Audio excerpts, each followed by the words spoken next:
चला तर मैत्रिणींनो, आज आपण उडदाची डाळ बनवूया, ते पण खानदेशी पद्धतीची. तर मी ही उडदाची डाळ घेतलेली आहे आणि ती मी जवळजवळ 1 ते 1.5 तास भिजवून ठेवलेली आहे आणि ती थोडीफार अशी मऊ झालेली आहे. त्यामुळे आता ती शिजवायला फार इझी जाईल. आता मी हा कुकर घेतलेला आहे आणि ह्या कुकरमध्ये ही डाळ शिजवायला ठेवत आहे. ही डाळीचे साल हे शिट्टीतून बाहेर येऊ नये म्हणून आपण त्यात थोडंसं तेल 2 ते 3 थेंब टाकूया आणि हा कुकर बंद करून आपण डाळ शिजवायला ठेवूया. तर मैत्रिणींनो, 3 ते 4 शिट्ट्या झाल्यावर ही डाळ शिजून होईल. चला तर मैत्रिणींनो, आज आपल्याला उडदाची डाळ करायला हे सर्व पदार्थ लागणार आहेत. तर त्यामध्ये ग्रेव्ही करण्यासाठी मी 2 कांदे, छोटे कांदे घ्या किंवा 1 मोठा कांदा घेतला तरी चालेल. नंतर कोथिंबीर, हिरवी मिरची, लसूण, आलं, कढीपत्ता, सुकं खोबरं, जिरं, हळद आणि 1 छोटा चमचा गरम मसाला. तर चला मैत्रिणींनो, आपण ग्रेव्ही करायला सुरुवात करूया.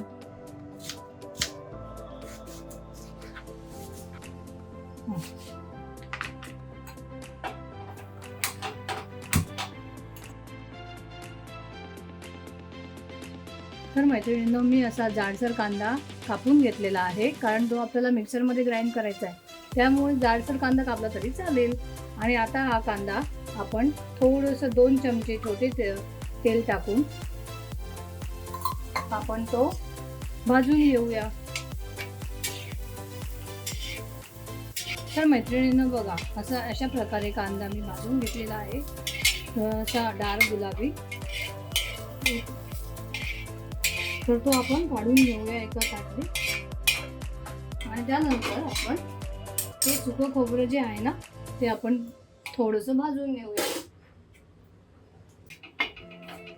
आपलं सुकं खोबरंही भाजलं गेलेलं आहे, थोडंसं गुलबट असं. आणि आता मी गॅस बंद करते आणि ते सुद्धा मी काढून घेते आहे. आता आपण हिरवी मिरची भाजून घेऊया. अशा प्रकारे आता आपल्या मिरच्याही भाजून झालेल्या आहेत, त्या मी काढून घेते. तर मैत्रिणींनो, सगळ्यात पहिले मी सुकं खोबरं करून घेतलेलं आहे, कारण ते नंतर बारीक होत नाही. त्यामुळे मी सगळ्यात पहिले सुकं खोबरं बारीक करून घेतलेलं आहे. त्यानंतर त्यात आपण कांदा भाजला तो मी ॲड करते. नंतर हिरवी मिरची ॲड करते आहे, भाजलेली हिरवी मिरची. नंतर ही कोथिंबीर ॲड करते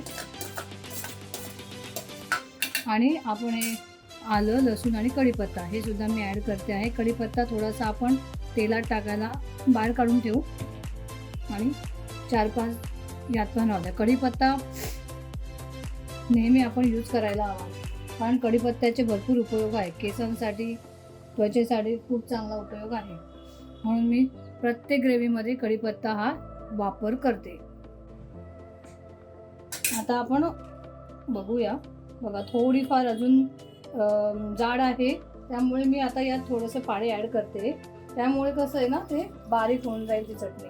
आता मी उडदाच्या डाळीला लागणारी चटणी ही रेडी केलेली आहे. तर बघा, थोडंफार पाणी टाकावं लागतं, त्यामुळे नंतर ती चटणी अशी होते.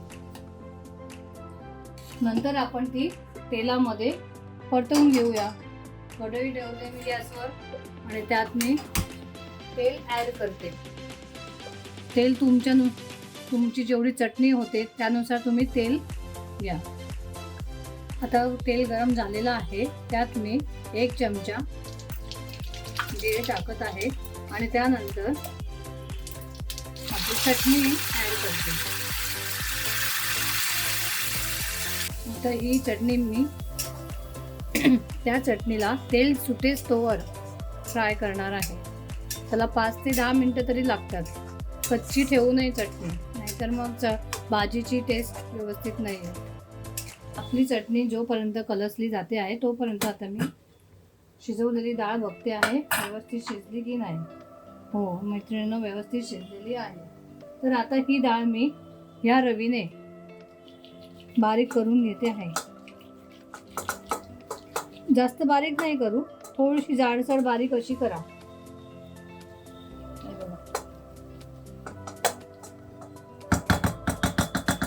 हे बघा तिचं टेक्स्चर हे असं दिसतं, थोडंसं जाडसर बारीक. तर आपण ही लोणून घ्यायची आहे रवीने. हे अशा प्रकारे मी ही फ्राय करते आहे ग्रेव्ही. आणि त्यासाठी आपल्याला पाणी पण, गरम पाणी पण लागणार आहे. तर मी हे साईडला ठेवलेलं आहे. तर अशा प्रकारे आपल्या चटणीतलं पाणी हे पूर्णपणे संपून आता तेल सुटायला लागले पहा. तुम्ही पाहू शकता. आता आपण यात थोडी हळद टाकूया, 2 चमचे धण्याचं कूट टाकूया आणि अर्धा चमचा गरम मसाला. हा तुम्हाला आवडत असेल तरच टाका, नाही टाकला तरी चालेल, तुमच्या आवडीनुसार. आणि याला परत व्यवस्थित एकजीव करा.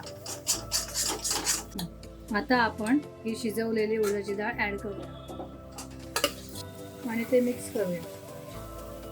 आणि मैत्रिणींनो, उडदाची डाळ ही आठवड्यातून एकदा तरी करायला हवी. का तर त्याचे फायदे भरपूर आहे. उडदाच्या डाळीपासून आपल्याला शरीराला कॅल्शियम मिळते, प्रोटीन्स मिळतात, आयरन मिळते आणि ते एक चांगले फायबरसुद्धा आहे. आता आपलं पाणी हे गरम झालेलं आहे. आता हे पाणी आपण यात ॲड करूया.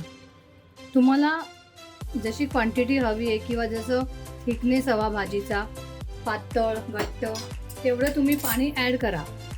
आता मला थोडी घट्टच आवडते, त्यामुळे मी पाणी हे माझ्यानुसार ॲड केलेलं आहे.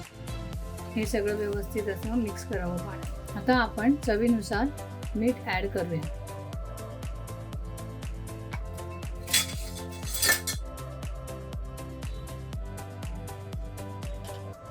अशा प्रकारे आपली उडदाची डाळ ही रेडी आहे. आता मी ती वाटीत सर्व करते आहे. आणि तुम्ही अशा प्रकारे उडदाची डाळ आणि पोळी सोबत, पोळी किंवा भाकरी सुद्धा खाऊ शकतात. आणि तोंडी लावायला कांदा आणि लोणचं.